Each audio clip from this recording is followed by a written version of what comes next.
dan harus. Kalau antum mengartikan labuda sudah tahu artinya, tidak usah dikasih tahu artinya. Kalau tahu padan katanya labuda, bahwasanya ditulis wajibah. Nah, padan katanya. Nah, jangan ditulis apa namanya bahasa Indonesia. Wala buddha, dan harus litolibil ilmi, bagi penuntut ilmu harus memiliki apa? Minal himmatil aliyah, memiliki cita-cita yang tinggi. Cita-cita yang tinggi fil ilmi, di dalam ilmu, cita-cita yang tingginya dalam perkara ilmu. Fa'inal mar'a, karena sesungguhnya seseorang itu yatiru, terbang, bihimmati, dengan cita-citanya. Kato ini seperti burung, yatiru, terbang, bijanahi, dengan sayap, kedua sayapnya. Dalam masalah ilmu kita harus memiliki cita-cita yang tinggi. Bahkan kita pengen seperti seseorang yang kita idolakan itu boleh. Wah, di Indonesia ini ada dai yang kondang, hafal Quran, hafal halaman, hafal nomornya, posisi ayatnya. Ya Allah, aku pengen seperti ustaz itu. Boleh nggak? Ini ada yang ahli Quran, pakar tafsir fikihnya. Saya pengen hafal Quran seperti kiai itu. Ada yang pakar pemikiran sampai punya gelar profesor. punya buku karangan buahnya, dia juga hafal Quran. Wah, bisa sekali ya ulama itu. Kalau kita pengen seperti seseorang itu, kita akan punya usaha untuk mendapatkan apa yang kita cita-citakan. Jadi seorang penuntut ilmu itu harus punya cita-cita yang tinggi dalam masalah ilmu, karena yang kita geluti itu ilmu. Kalau antum hari ini anak-anak hari ini kelas 1 bagaimana saya hafal banyak mufradat, kelas 2 bagaimana saya banyak menghafal kosakata dalam bentuk fi'il, tasrif istilahnya, lugawinya, sirgot-sirgotnya, bina-binanya, dalam ilmu nahwu menguasai ini. Dalam hal ilmu, kalau antum punya keinginan yang tinggi ini, usahamu akan maksimal. Nah, usaha maksimal itu diibaratkan sayap bagi kita. Burung itu gak akan bisa terbang kalau dia tidak punya sayap. Bisa terbang tinggi itu karena dia punya sayap dan bisa terbang. Sama. Usaha kita yang maksimal itu karena kita ingin menggapai sesuatu yang lebih tinggi. Akhirnya usahanya maksimal. Qala Abu Thayyib, ini Abu Thayyib Al-Mutanabbi, ala qadri ahli al-azmi ta'til azaim wa ta'ti ala qadri al-karim al-makarim. Ala qadri ahli al-azmi, sebagaimana kadar ahli al-azmi, orang yang memiliki azam, maka ta'ti akan datang al-azaimu, apa yang dia azamkan. Wa ta'ti ala qadril karimi, dan kemuliaan itu, kadar kemuliaan itu akan datang al-makarimu, sesuai dengan kadar kemuliaan. Kamu dimuliakan, kamu akan mendapatkan apa yang kamu inginkan, cita-citakan, itu sesuai dengan kadar usahamu. Kalau kadar usahanya besar, azamnya besar, yang didapatkan pun juga besar. Maka wata'humu, maka perkara yang besar fi aini shaghiri, dalam pandangan orang kecil, simbol muhadeh itu nampak kecil. Artinya bagaimana? Wa tasburu, dan menjadi kecil fi ainil azimi, dalam pandangan orang yang besar, al-azaimu, yaitu di hadapan orang-orang yang besar.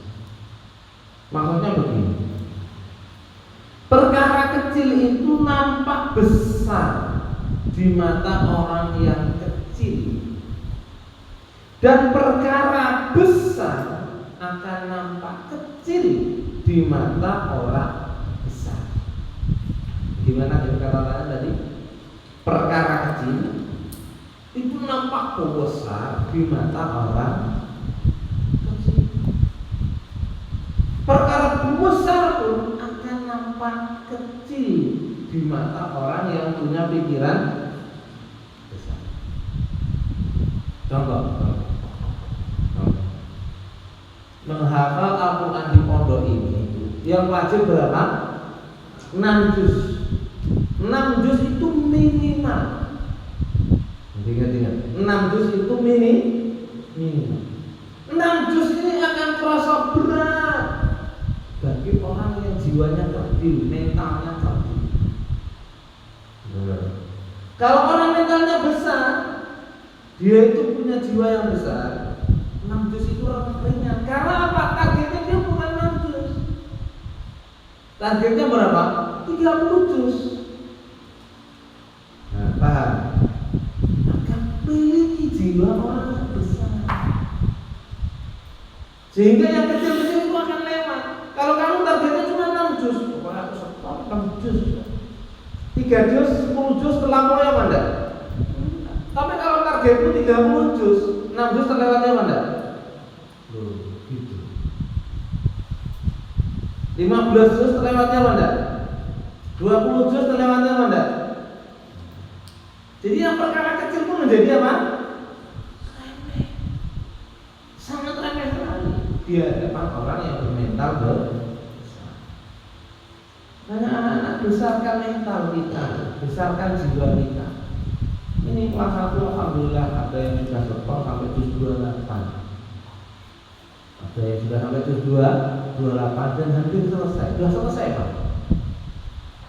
Kelas 2 ada yang sudah dapat 8 juz.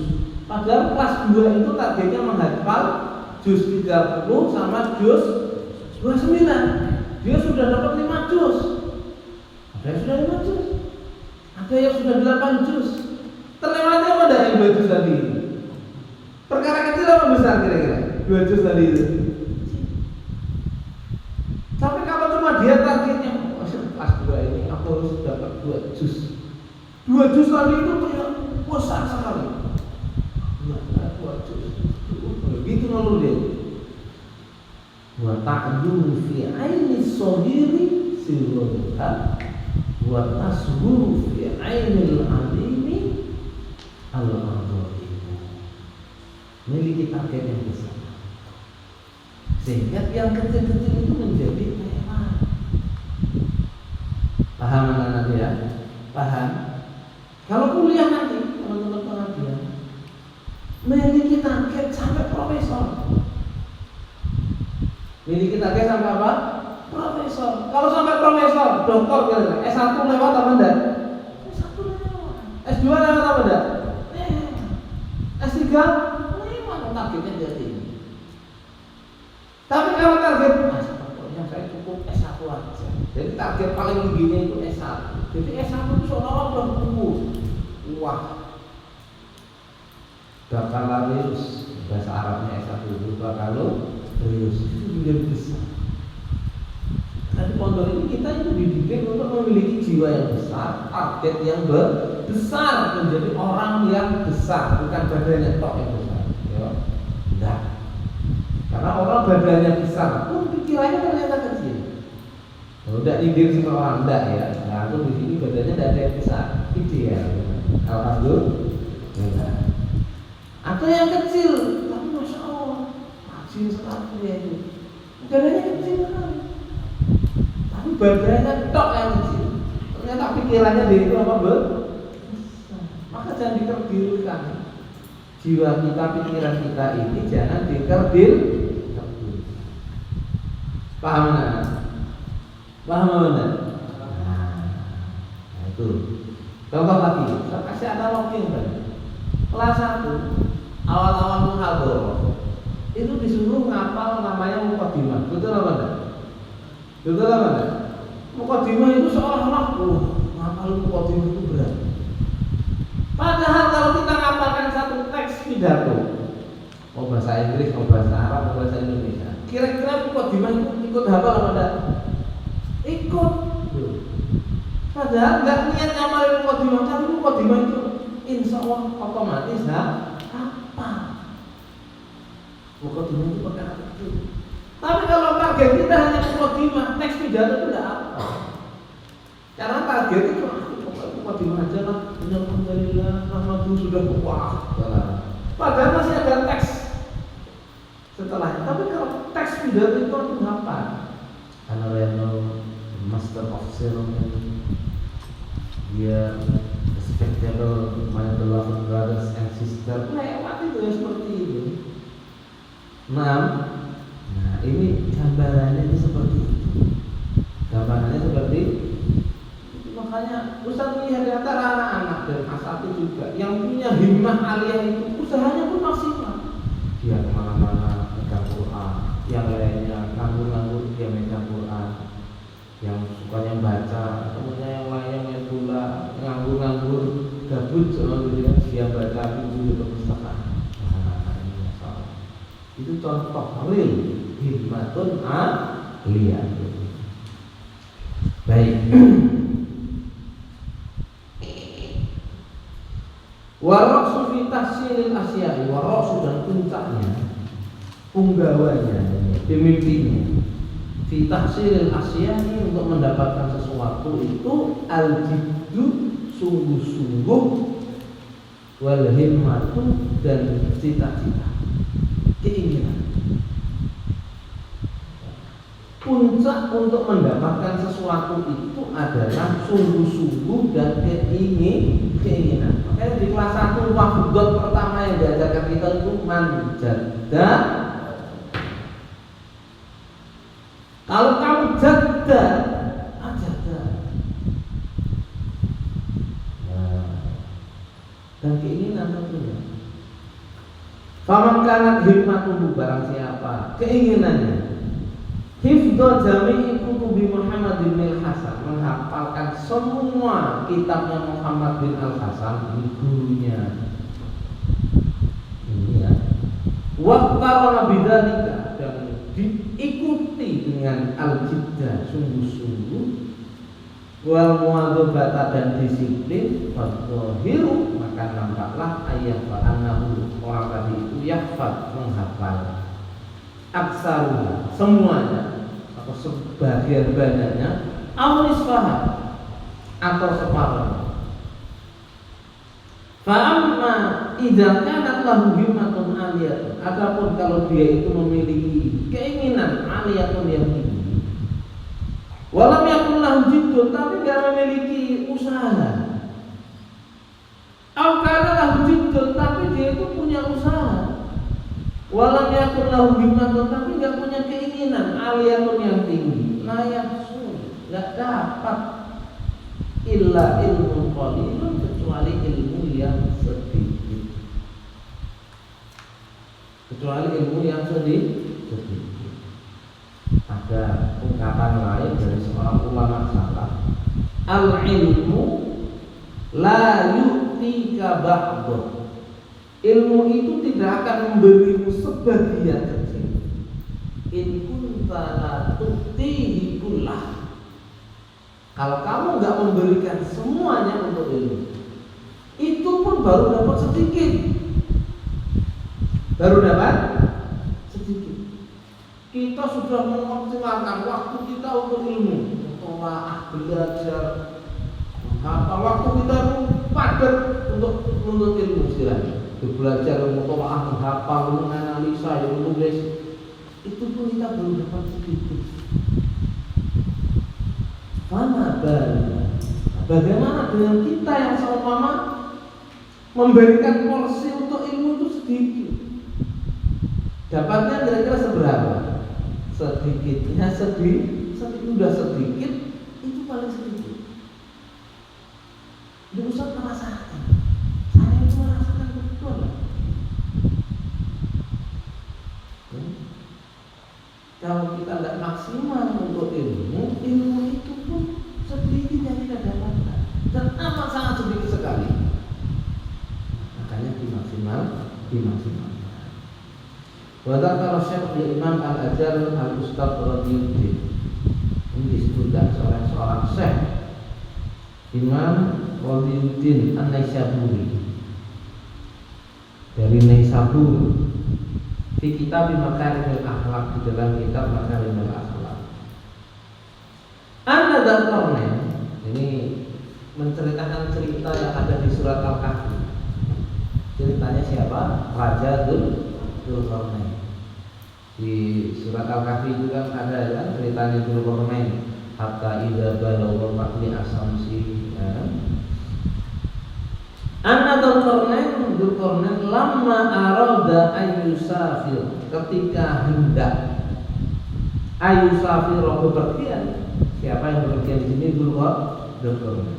Liyastawliya, untuk menguasai atau untuk menaklukkan alal masyriqi, sampai kepada ujung timur, wal maghribi dan ujung barat. Karena Dzulqarnain ini raja yang luar biasa, menguasai dunia, bukan hanya menguasai dunia, karena dia bisa nyampe ke masyrik tempat matahari terbit dan maghrib tempat matahari terbenam. Itu di bawah kekuasaannya Raja Dzulqarnain.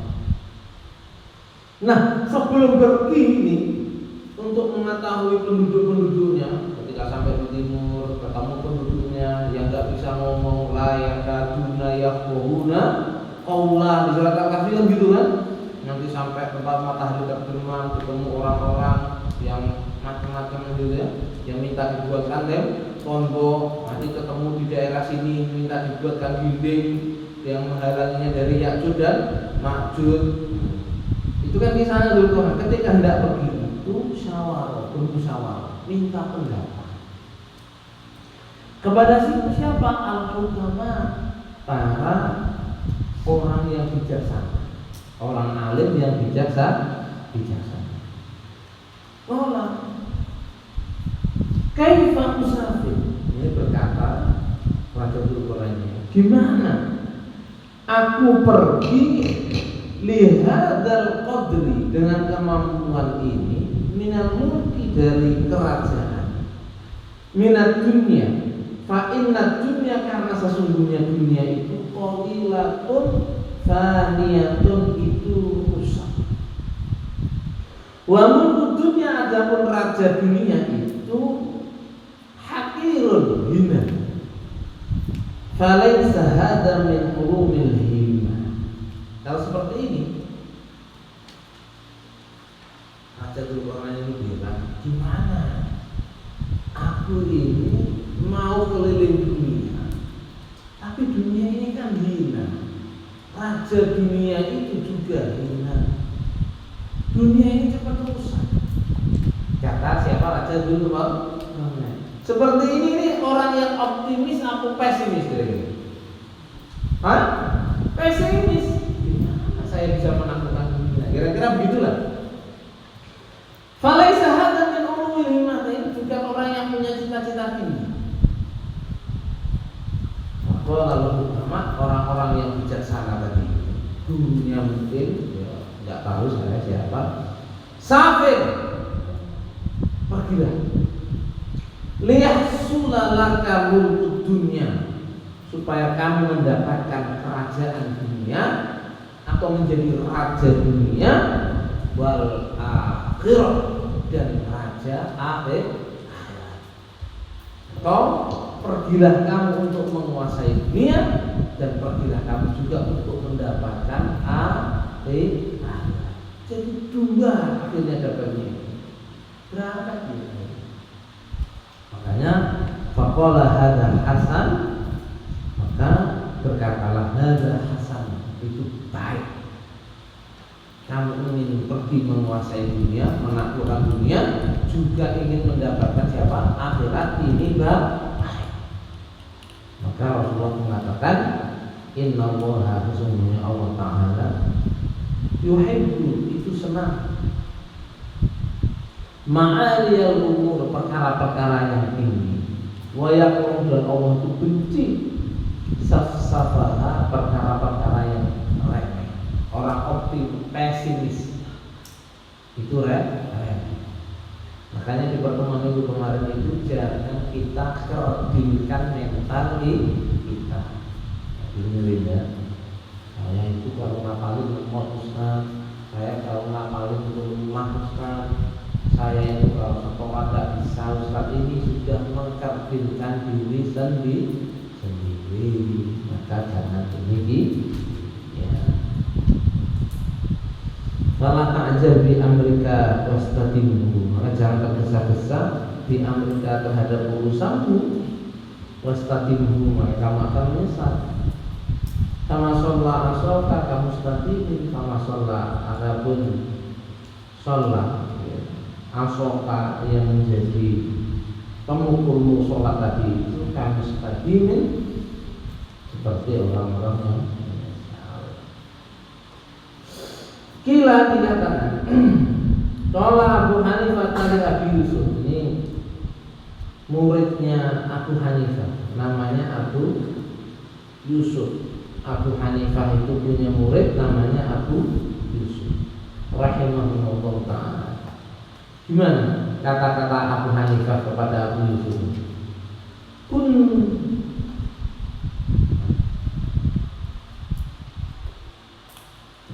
kalau Abu Hanifah di Abi Hanifah. Ini kuntai bukan kuntu.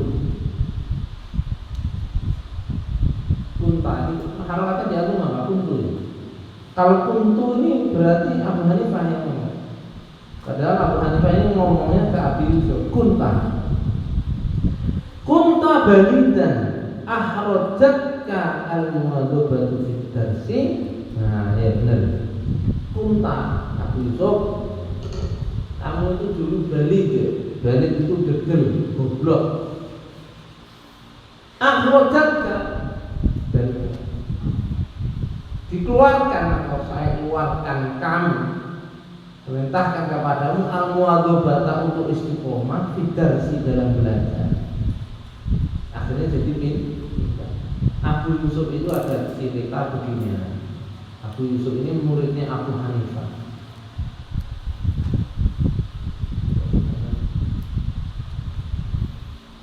Dia itu murid Abu Hanifah yang luar biasa. Dia itu kalau ngaji senangnya duduk paling depan. Sudah tua, dia tidak tua sih ya, di bawahnya Abu Hanifah. Suatu ketika sedang duduk ngaji gitu, Abu Yusuf ini didatangi seseorang, dikasih tahu bahwasanya anaknya itu meninggal dunia. Anaknya mati. Anaknya siapa? Abu Yusuf. Tapi Abu Yusuf tidak pulang. Nunggu sampai pengajiannya Imam Abu Hanifah ini selesai. Sampai anaknya mati. Oleh orang-orang kira-kira kalau hari ini terjadi seperti itu, bapaknya dikasih tahu, Mas, aku mati. Kira-kira bagaimana?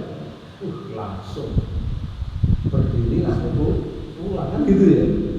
Ini Abu Yusuf sudah ditunggu sampai ngajinya Abu Hanifah selesai. Ketika ditanya kenapa kamu gak segera pulang, anakku mati. Saya emang kalau ketinggalan satu huruf pun dari pengajiannya Imam Abu Hanifah. Masya Allah, biasa lama dulu ya. Nggak ada orang yang seperti itu. Makanya penerus yang membuktikan diantaranya fatwa dan mazhab Abu Hanifah itu adalah Abu Yusuf. Itu ceritanya yang paling terkenal. Ceritanya yang paling terkenal. Dulu dosen saya itu pernah cerita, namanya Ustaz Sofwan Abbas. Ketika beliau kuliah di Mesir, dikasih tahu bahwasanya bapaknya itu meninggal. Ini anak bapaknya yang meninggal. Kira-kira kalau antum itu pulang apa enggak? Pulang. Enggak sampai enggak pulang. Pasti pulang. Ustaz Sofwan ini cerita, saya enggak pulang ya karena satu faktor, enggak punya uang. Dan satu itu istilahnya pasti jenazahnya bapak saya itu ada yang merawat. Jenazahnya bapak saya pasti ada yang merawat. Siapa? Ya keluarga. Ada yang mengkafanin, ada yang memandikan, ada yang mengkafanin, ada yang mensolati, ada yang mengubur. Saya cukup mendoakan dari sini. Dari mana? Dari Mesir. Nah, di antaranya abunya Abdul. Dari Kain, abunya Abdul cerita. Beliau ketika kuliah di sana di Mesir, bapaknya mbahnya berarti enggak punya, dia enggak punya uang. Enggak bisa. Kalau kita pulang apa bapak kita hidup lagi? Kan enggak gitu ya. Bisa kita doakan. Pulang, kalau mau pulang maksud enggak pulang. Nah, baik. Iya kawal kasal, jauhilah rasa malas. Fa innahu su'un, rasa malas itu buruk. Wa afatun, dan bencana. Adimatun, yang amat sangat besar. Malas itu buruk, bencana. Malas. Qala Syekh Abu Nasr As-Sofari Al-Ansari, ada seorang ulama Abu Nasr As-Sofari Al-Ansari, ya nafsi wahai jiwaku, wahai diriku. Ini ngomong pada dirinya. La tuhi anil amal, la tuakhir, la tuhi itu jangan ditunda-tunda. Anil amal, dari kamu bekerja, berbuat sesuatu. Fil birri, dalam kebaikan. Wal adli, dalam keadilan. Wal ihsani, dalam kemalasan. Fi mahalin, di dalam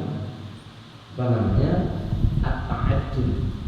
Kalau berbuat baik itu segerakan, jangan ditunda-tunda. Fi mahalin itu tu'ajil itu segerakan. Jangan besok lah. Nah, selesai. Wa kullu bi amalin, setiap orang yang memiliki amal fil khairi, dalam kebaikan itu mughtabitun, maka dia akan dicontoh. Wa fi bala'in, dan terutama wa fi bala'in, dalam ujian bala. Wa sumin, dalam keburukan. Kullu dikasalin, kalau orang yang kesek, pemalas, itu bala. Wa sumin, dan bencana. Bencananya seorang santri thalibul ilmi itu malas, kesek, malas.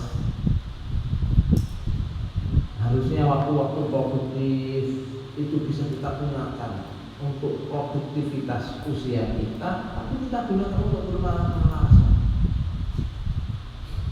Ya, itu bencana. Maka di sini waqad ittafaqali, ini pengarang kitab ini Syekh Zarnuji, ittafaqo, setuju, li, saya, fi hadzal makna, pada makna ini. Da'i nafsi, atanasu, tinggalkanlah malas. Wa tawani itu suka menunda-nunda.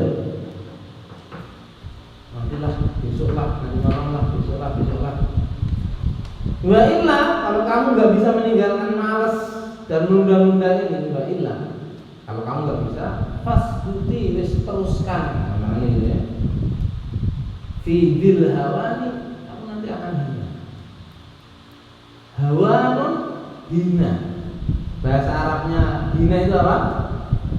Hawan, hina. Falam arah, aku nggak pernah melihat lil usala, bagi para pemalas, al-khottu, jejak, yuhzo, yang dia itu untung. Tak pernah nampak bagi seseorang pemalas itu sebuah keuntungan. Siwa nadamin, kecuali nadamin. Apa itu nadamin? Penyesalan. Wa hirmanil amal, dan dia itu tidak akan mendapatkan apa yang dia ingin. Hirman itu terhalang, al-amal dari apa yang dia inginkan. Nyesel. Ustaz pernah usia antum, usia kelas 1 SMP, 2 SMP, kelas 6, lulus SMA, pernah Ustaz merasakan usia-usia itu. Dan banyak sekali hal-hal yang dulu saya sesali hari ini. Oh, kenapa? Dulu saya enggak begitu, saya enggak begini. Menyesal. Makanya kata Ustaz ceritakan supaya itu enggak terjadi sama antum. Akhirnya harus ngoyo. Oh, kenapa dulu saya enggak kenal Quran? Dulu saya enggak ngaji, saya enggak ngapalin Quran, sehingga saya harus ngoyo ketika kuliah.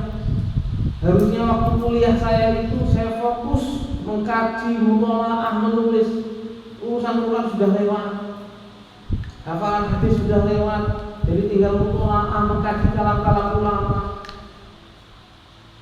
Itu penyesalan saya.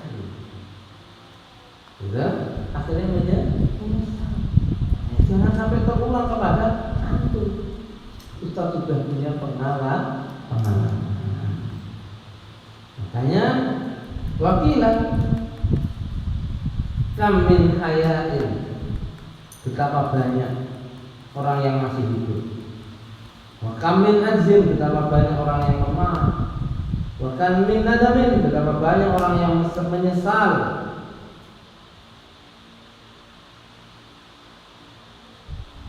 Betapa banyak kehidupan, betapa banyak kelemahan, betapa banyak penyesalan itu jamin, itu menempa tawalat lil insani, yang menyelahirkan seseorang min kasalin, dari kemalasan. Pokoknya antum lemah, menyesal, haya itu bisa diartikan malu. Itu lahirnya dari mana? Malas. Malas itu melahirkan apa? Satu, malu, lemah, menyesal. Ini gak akan jauh-jauh dari itu. Ya, malas itu gak akan jauh-jauh dari ini. Pemalu, lemah, hanya menyesal. Pemalu ya pemalu, dia gak ada apa-apanya. Lemah bisa lemah fisik, bisa lemah akal, lemah. Malas, membaca malas, belajar malas, suruh setor tidak mau, gitu ya, suruh tasbih tidak mau, apakah ini tidak mau, malas ya, lemah otak, suruh olahraga tidak mau, gitu. Akhirnya lemah fisiknya, limbah, gitu, ini menyesal. Ini akan jauh-jauh dari itu. Iya kan kasalin, jauhi sifat malas. Filbahsi, terutama dalam mutola'ah. Al-bahas itu dalam mutola'ah. Atau ansubahin, dari sebab selain dari itu.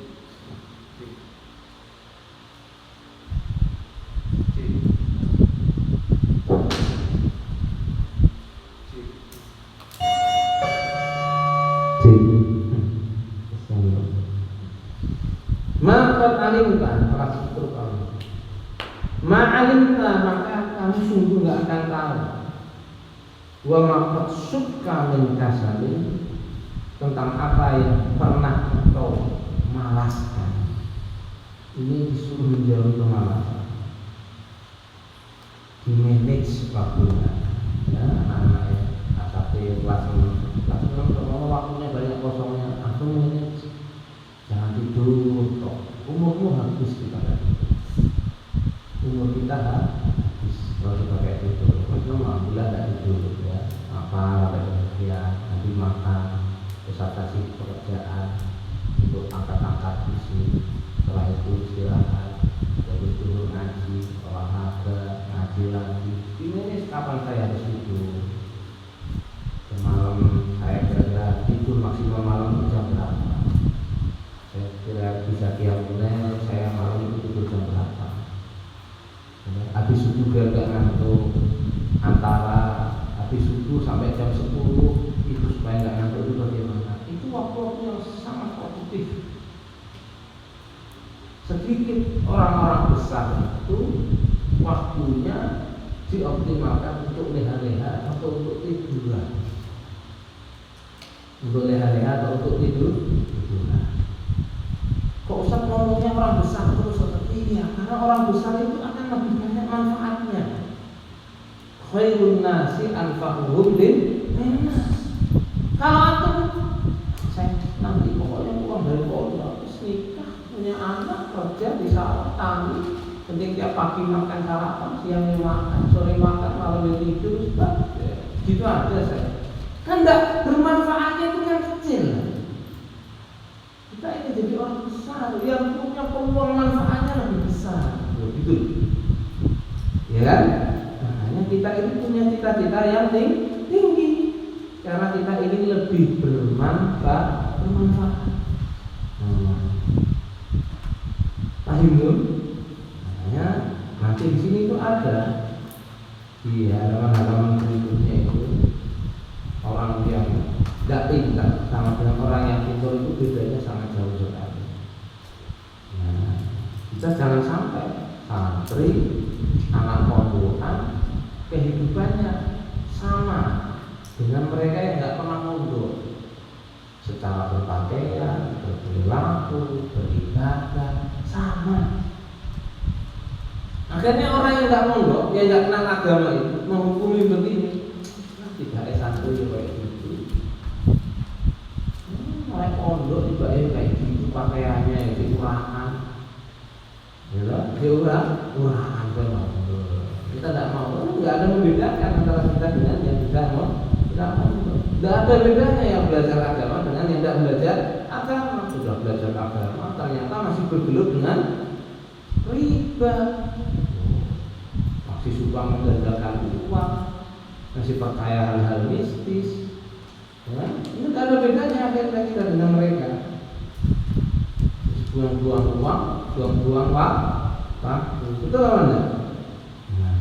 Paham anak-anak? Ini tidak nyindir, pengajian itu ya begini, tidak nyindir seseorang, ada yang merasa tersindir. Ya pengajian itu isinya ilmu begini, ya susah tuh tersindir dengan kata-kata ini. Suruh belajar yang dia terus itu kembali ke saya, kembali kepada saya ceritakan di lisan. Ya, nanti ada yang menyesal saat ngomong badannya gede, Hafid tersinggung, saat itu nyindir saya. Saya ngomong badannya kecil, ya Izal tersinggung. Saya itu ngomong saya. Enggak, sama sekali enggak. Ya, untuk semua. Biar kita ini terbuka pikiran kita. Karena perilaku itu, tindakan itu lahir dari pikiran. Kalau pikiran kita kerdil, yang kita kerjakan kerdil. Kalau pikiran kita itu kecil, yang kita kerjakan kecil. Kecil terus yang kamu kerjakan. Bahkan yang kecil pun akan kelihatan besar. Nggak sadar lalu sudah mengerjakan sesuatu yang kecil yang harusnya itu apa sih, remeh itu lagi dan kerjakan. Ya, nah, karena pikiranmu tadi itu kecil. Paham belum? Nah, kita Ustaz ini membuka pikiran kita semua, supaya kita itu punya pikiran yang besar, mental yang kuat, mental yang besar, sehingga urusan kecil-kecil itu menjadi enggak urusan lagi. Satu terakhir, ada penelitian kenapa sih orang-orang besar kayak hari ini ya, contohnya meskipun ini orang kafir, memang orang kafir, kita contohkan kayak yang punya Facebook siapa? Ya, yang punya Google siapa? Yang punya mobil listrik yang terkaya siapa? Nah, yang punya Microsoft siapa namanya? Siapa namanya? Yang punya Microsoft? Bill Gates. Itu antum perhatikan. Bajunya kayak nggak pernah ganti. Kaosnya oblong, warnanya abu-abu. Kalau yang satunya baju hitam, besok hitam biru. Iya, betul apa enggak? Beda kayak kita kan. Orang putih, besok batik, besok hijau, sarungnya putih, bisa apa? Karena mereka apa? Pikirannya itu fokus kepada yang besar, fokus ke baju ini, styling ini perkara kecil. Sehingga apa? Dia kalau masuk lemari ambil baju hitam, semuanya hitam, bisa hitam, sokoknya hitam. Akhirnya nggak fokus ngurusin itu, karena dia akan fokus sesuatu yang lebih besar daripada urusan baju. Itu mana? Ini analisa loh ini. Orang kaya bajunya nggak pernah ganti, bukan nggak pernah ganti, bajunya itu satu lemari itu hitam semua. Anda tahu nggak satu kaosnya itu harganya ada yang 8 juta kaos itu. Dicari ternyata di sisi kaosnya ternyata harganya 8 juta kaos antum 8 juta satu lemari ya kan? Tapi satu lemari itu isinya kaosnya hitam semua. Ini celananya ya warnanya itu, jaketnya itu terus kayak pernah ganti. Karena mereka nggak mau sibuk dengan urusan remeh-remeh kecil-kecil. Nggak mau sibuk dengan itu, ngapain sibuk dengan itu? Kalau juga ujinya bisa. Nah, paham maksud saya? Nah, jadi yang kecil-kecil itu, bukan ini kecil gitu ya. Baik, kita cukupkan dari sini. Kalau kita lanjutkan minggu depan, ini masih mudah-mudahan satu pertemuan lagi selesai untuk ini ya. Nah, kalau ini berarti alhamdulillah. Subhanallah wa bihamdihi, Assalamualaikum warahmatullahi wabarakatuh.